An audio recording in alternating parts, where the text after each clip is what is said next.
பிதாவே. ஆமீன். ஓகே, கடந்த ஞாயிற்றுக்கிழமை பார்த்தோம் என்றால் நம்ம பெந்தைகோஸ்த் நாள். ஓகே, பெந்தைகோஸ்துடைய நாட்கள் ஞாயிற்றுக்கிழமை அநேக திருச்சபையில் இந்த பெந்தைகோஸ்த் நாளை கொண்டாடினார்கள். பொதுவாக நம்மளுக்கு தெரியும், பெந்தைகோஸ்த் நாள் என்று சொல்லும்பொழுது பரிசுத்த ஆவியானவர் திருச்சபைக்கு ஆண்டவர் சபைக்கு ஆசீர்வாதமாக கொடுத்த ஒரு நாள் என்று நாம் பார்க்க முடியும். பிதாவின் நாள் இயேசு கிறிஸ்து பூமியில் இருந்தது. இப்போ இன்று நம்ம வாழ்கிற இந்த காலத்தை பார்ப்போம் என்றால் ஆவியானவர் நடத்துகிற ஒரு வாழ்க்கையாக, ஆண்டாக, ஒரு காலமாக காணப்படுகிறது. ஆமென். ஆவியானவர் என்ற காலம் என்று பார்க்கும்போது இந்த பெந்தைகோஸ்த் நாளின் காரியத்தில் கூட நம்ம ஒரு காரியத்தை நாம் பார்க்க வேண்டும். பெந்தைகோஸ்த் நாள் வரும்பொழுது நம்மளுக்கு தெரியும், ஆவியானவர் ஒவ்வொரு அங்கே மேலாறையில் கூடியிருந்தவர்கள் மேலே ஆவியானவர் அக்கினியை போல அக்கினி நாவாக இறங்கினார். அங்கே ஒவ்வொரு நாவுகளையும் தொட்டு அங்கே இருந்த 120 பேர் ஜனங்களும் அவங்க வெவ்வேறு பாஷை மொழிகளிலே அவங்க பேச ஆரம்பித்தார்கள். ஆவினால் நிரப்பி ஆவியானவர் அவங்களை பேசும்படியாக அங்கே ஏவினார். அதை பழைய ஆதி சபையில் பார்க்கும்பொழுது பரிசுத்தாவியானவர் நிறைந்து ஜனங்கள் பேசி ஆவியானவர் மூலியமாக அவங்க வாழ்ந்து அவங்களுடைய வாழ்க்கை, அனுதின வாழ்க்கை பரிசுத்த ஆவினாலே நடத்தப்பட்ட ஒரு வாழ்க்கையாக காணப்படுகிறது. 2000 வருஷம் கடந்து இன்றைக்கும் பரிசுத்த ஆவியானவர் நம்மளை வழி நடத்துகிறார், நம்மளோடு இருந்து பேசுகிறார். நம்மளும் ஆவியில் நிரம்பி ஜெபிக்கிற ஜனங்களாக பார்க்கிறோம். ஒரு காரியம் பார்க்க வேண்டும், அந்த காலத்தில் பார்க்க இந்த காலம் பார்க்கும்போது 2000 வருஷ காலத்தில் நாம் பார்க்கும் பொழுது காலம் இருக்க இருக்க நன்மையாக காணப்படுகிறது, இல்லை தீமையாக காணப்படுகிறதா? தீமையாக இருக்க இருக்க நாட்கள் இருக்க என்ன செய்கிற இன்னுமாக தீமையாக மாறிக்கொண்டு இருக்கிறது. இதில் ஆதி சபையில் பரிசுத்த ஆவியானவர் அதிக முக்கியமாக காணப்பட்டார் என்றால், இன்று நம்ம வாழ்கிற இந்த நாட்களிலே பரிசுத்த ஆவியானவர் நமக்கு அதிக முக்கியமாக காணப்படுகிறார். எபேசியர் 5ஆம் அதிகாரத்தில் பார்ப்போம் என்றால், Ephesian book of Ephesian chapter 5 5வது அதிகாரத்தில் பார்ப்போம் என்றால், அங்கே அப்போஸ்தலனாகிய பவுல் சொல்கிற காலங்கள் தீமையாக இருக்கிறது என்று சொல்கிறார். காலங்கள் தீமையாக இருக்கிறது. ஆகையால் நம்ம மூடரை போல வாழக்கூடாது. நம்ம மூடராக வாழாதபடிக்கு அங்கே பவுல் எச்சரிக்கிறார். ஏனென்றால் தேவனுடைய சித்தம் என்னதென்று அறிந்து நாம் வாழ வேண்டும். காலங்கள் தீமையாக இருக்கிற 2000 வருஷ காலத்தை பார்க்கும் பொழுது இப்போ வாழ்கிற காலம் இன்னும் மோசமாக காணப்படுகிறது, தீமையாக இருக்கிறது.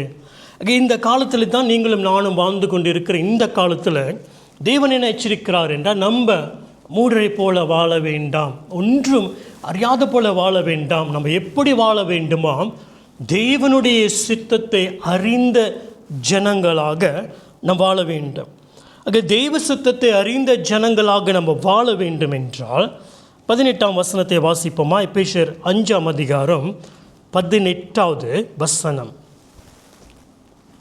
துன்மார்க்கத்திற்கு ஏதுவான மதுபான வெறி கொள்ளாமல் ஆவியினால் நிறைந்து சங்கீதங்களினாலும் கீர்த்தனைகளினாலும் ஞானப்பாட்டுகளினாலும் ஒருவருக்கொருவர் புத்தி சொல்லிக்கொண்டு உங்கள் இருதயங்களில் கர்த்தரை பாடி கீர்த்தனம் பண்ணி நம்முடைய கர்த்தராகிய இயேசு கிறிஸ்துவின் நாமத்தினாலே எப்பொழுதும் எல்லாவற்றிற்காகவும் பிதாவாகிய தேவனை ஸ்தோத்தரித்து தெய்வீக பயத்தோடு ஒருவருக்கொருவர் கீழ்ப்படிந்திருங்கள். இங்கே பார்க்கிறோம், வேதம் சொல்லுகிறது பரிசுத்த ஆவினாலே நாம் நிரம்பி இருக்க வேண்டும் என்று.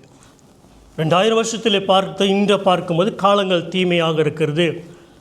2000 வருஷத்துக்கு முன்பாக அவங்க பரிசுத்தாவினாலே நிரம்பி இருந்தார்கள், பரிசுத்தாவினாலே வழி நடத்தப்பட்டார்கள். அந்த பெந்தைகோஸ்த் நாளிலேருந்து ஆவினாலே நடத்தப்பட்டு ஆவியானவர் எப்படி நடத்துகிறார், ஜனங்கள் வாழ்ந்து வந்தார்கள். இந்த 2000 வருஷத்துக்கு பின்பாக பார்க்கும்போது இன்னும் காலங்கள் இன்னும் மோசமாக இருக்கிறது.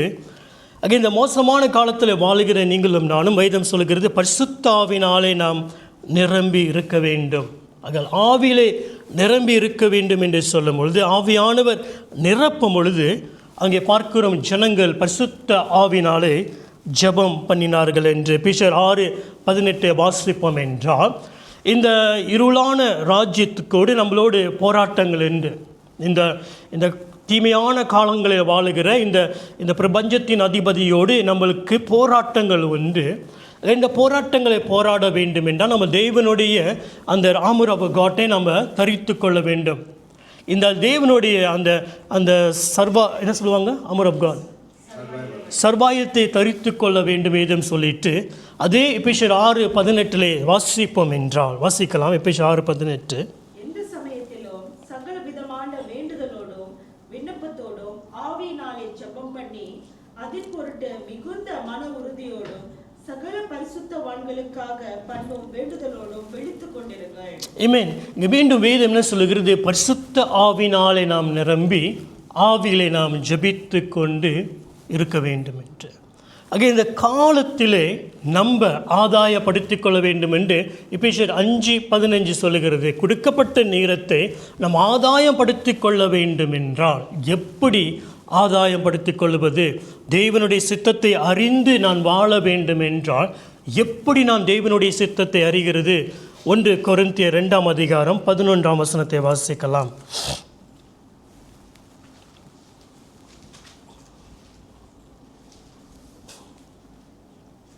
மனுஷனில் உள்ள ஆவியை அன்றி மனுஷரில் எவன் மனுஷனுக்குரியவைகளை அறிவான்?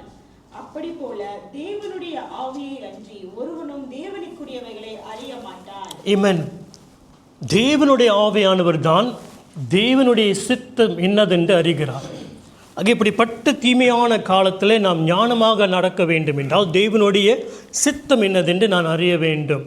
அதை அறிய செய்கிறவர் பரிசுத்த ஆவியானவர். ஆக நான் என்ன செய்ய வேண்டும்? பரிசுத்த ஆவினாலே நான் நிரப்பப்பட வேண்டும். ஆக பரிசுத்த ஆவினாலே நிரம்பி நான் என்ன செய்ய வேண்டும்? நான் பரிசுத்த ஆவினாலே நிரம்பி நான் ஜெபிக்க வேண்டும். அந்நிய பாஷையிலே ஜெபிக்கிறதுனாலே என்ன நடக்கிறது என்று நாம் வாசிக்கலாம். ரோமர் 8:26-27. என காலத்தை நான் ஆதாயப்படுத்த வேண்டும், நான் விழிப்பிருக்க வேண்டும், விழித்திருந்து ஜெபிக்க வேண்டும். இப்படி ஜெபிப்பேன் என்றால் இங்கே வாழ்கிற இந்த காலத்திலே நான் ஞானமாக நான் நடந்து கொள்ள முடியும். ஆகையால் நான் என்ன செய்ய வேண்டும்? அதுபடியே ஆவியானவரும் நமது பலவீனங்களில் நமக்கு உதவி செய்கிறார். நாம் ஏற்றபடி வேண்டிக் கொள்ள வேண்டியது என்னதென்று அறியாமல் இருக்கிறபடியால் பரிசுத்த ஆவியானவர் தாமே வாக்கு அடங்காத பெருமூச்சுகளோடு நமக்காக வேண்டுதல் செய்கிறார். ஆமென். வேதம் சொல்லுகிறது நம்மளுக்கு எல்லாமே தெரியாது. நீதிமொழி சொல்லுகிறது சொந்த புத்தியிலே நீ சாய்ந்து கொள்ளாதே, தேவனை நம்பியிரு. இங்கே வேதம் சொல்கிறது நம்ம எப்படி ஜெபிக்கும் என்று தெரியாது, ஆனால் எப்படி ஜெபிக்க வேண்டும் என்று தெரிந்தவர் ஒருவர் இருக்கிறார். அவர் பரிசுத்த ஆவியானவர். அவர் என்ன செய்கிறார்? நம்மளுடைய பலவீனத்திலே அவர் நமக்காக பெருமூச்சோடு வேண்டுதல் பண்ணுகிறார். அதாவது ஜெபிக்க வேண்டும், காலத்தை நான் ஆதாயப்படுத்திக் கொள்ள வேண்டும், நான் ஞானமாக நடந்து கொள்ள வேண்டும், நான் புத்திமானாக நடந்து கொள்ள வேண்டும் என்றால் நான் ஜெபிக்க வேண்டும். இந்த ஜெபத்தில் எனக்கு உதவி செய்கிறவர் பரிசுத்த ஆவியானவர் ஓடு இணைந்து நான் ஜெபிக்க வேண்டும். அந்த ஆவியானவரினோடு சேர்ந்து ஜெபிக்கும் பொழுது நான் ஞானமாக நடந்து கொள்வதற்கு இந்த ஆவியானவர் உதவி செய்கிறார். ஆகையால் ஆவியானவர் என்னோடு இருந்து ஜெபிக்கும் பொழுது என்ன நடக்கிறது என்று பார்க்கலாம். 1 கொரிந்தியர் 14:2.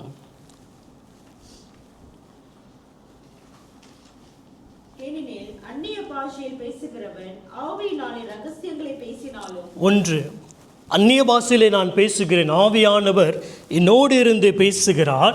என்ன நடக்கிறது? ஆவியிலே நான் ரகசியங்களை பேசுகிறேன்.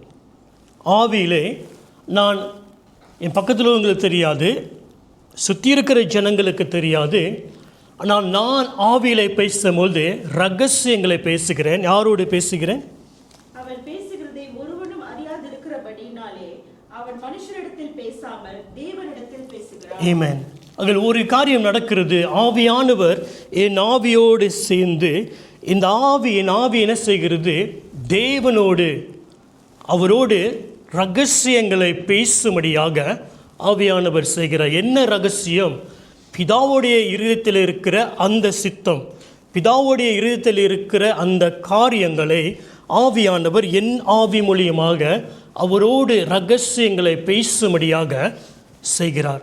ஏன்னா எனக்கு எதை பேச வேண்டும், எதை குறித்து நான் பேச வேண்டும் என்று நான் அறியேன். ஏனென்றா பலவீனமான ஒரு பாத்திரமாக இருக்கிறேன். ஆனால் எனக்குள்ளே வாசம் பண்ணுகிறவர் அவர் எல்லாவற்றையும் அறிந்ததினாலே நான் ஞானமாக பிழைத்திருக்கும்படியாக அவர் என்ன செய்கிறார், எனக்குள்ளிருந்து அவர் என்ன செய்கிறார், ரகசியங்களை பிதாவோடு பேச செய்கிறார். தொடர்ந்து வாசிக்கலாம் 4வது வசனம். அந்நிய பாஷையில் பேசுகிறவன் தனக்கே பக்தி விருத்தி உண்டாக பேசுகிறான். தீர்க்க தரிசனம் சொல்லுகிறவனேவனோ சபைக்கு பக்தி விருத்தி உண்டாக பேசுகிறான். ஆமென். பார்த்தோம், நான் தேவனோடு பேசுகிறேன், என் ஆவி தேவனோடு பேசுகிறது. என் ஆவி மனுஷன் தேவனோடு ரகசியங்களை பேசுகிறது. இது மாற்றமல்ல, இதை பேசும் பொழுது நான் என்ன செய்கிறேன், என்னுடைய ஆவி மனுஷன் பக்தி விருத்திக்கு ஏதாக ஒரு எடிஃபிகேஷன் நான் பலன் அடைகிறேன். அல்லேலூயா. ஆகிய காலங்கள் தீமையாக இருக்கிறது, நான் பலன் அடைய வேண்டும். காலங்கள் தீமையாக இருக்கிறது, நான் ஞானமாக நடந்து கொள்ள வேண்டும். அப்படி ஞானமாக நடந்து கொள்ள வேண்டும் என்றால் என் தகப்பனுடைய ஞானம் எனக்கு வேண்டும். அது அறிகிறவர் பரிசுத்த ஆவியானவர். அவர் என்ன செய்கிறார், என் உள்ளத்தில் இருந்து என் ஆவி மனுஷன் தேவனோடு ரகசியங்களை பேசி இந்த தீமையான காலங்களிலே நான் ஞானமாக நடந்து கொள்வதற்கு அந்த ஆவியானவருடைய ரகசியம் என்ன செய்கிறது, எனக்குள்ளே இருந்து அந்த காரியத்தை பேச வைக்கிறது. ஞானமாக நடந்து கொள்ள பேச ஆவியானவர் உதவி செய்கிறார். ஆனால் இதெல்லாம் செய்வதற்கு நம்மளுக்கு ஒரு ஃபவுண்டேஷன் வேண்டும் என்றால் எந்த காரியங்கள் வேண்டும்?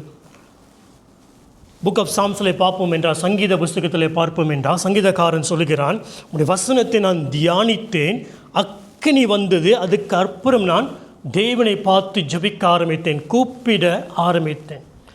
எந்த காரியம் இருந்தாலும் நமக்கு ஒரு ஃபவுண்டேஷன் அஸ்திபாரம் போடுவோம் என்றால் எதை போட வேண்டும்? கொலோசியர் 3:16.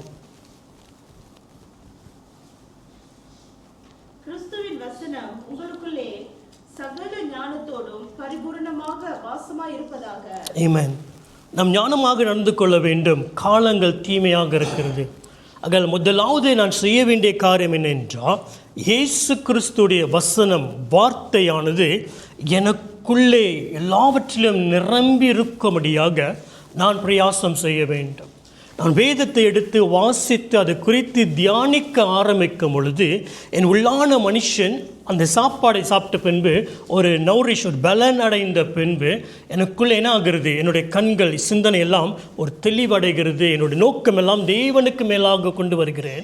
அதுக்கடுத்து ஆவியானவர் என்னோடு இருந்து ஜெபிக்கும் பொழுது என் ஆவியம் தேவனுடைய ஆவியம் என்ன செய்கிறது, அங்கே ஒரு கம்யூனிகேஷன், ஒரு ஃபெலோஷிப்குள்ளே போகிறது. அல்லேலூயா. பெந்தேகோஸ்து நாள் நம்ம கடந்து வந்துவிட்டோம். அந்த ஞாயிற்றுக்கிழமை கடந்த நாள் ஞாயிற்றுக்கிழமை பெந்தேகோஸ்து நாள். ஆனால் பெந்தேகோஸ்து நாளிலே ஆவியானவர் எப்படி சபைக்கு ஊற்றப்பட்டாரோ, சபையை பலப்படுத்தி நடத்தினாரோ, அந்த நோக்கத்தில் இன்றைக்கு இந்த சத்தியத்தை அறிந்து நாம் பலன் அடைந்து தேவனுடைய சித்தத்தை அறிந்து நம்ம ஜெபிக்க வேண்டும். ஆமென். கொஞ்ச நேரம் நம்ம ஆவிலே ஜெபிக்க போகிறோம். 10 நிமிஷம் இருக்கிறது. 10 நிமிஷம் நம்ம ஒரு ப்ராக்டிக்கலாக ஆவியில் நம்ம என்ன செய்யலாம், ஜெபிக்கலாம். ஆமென். கட் பண்ணிடலாம்.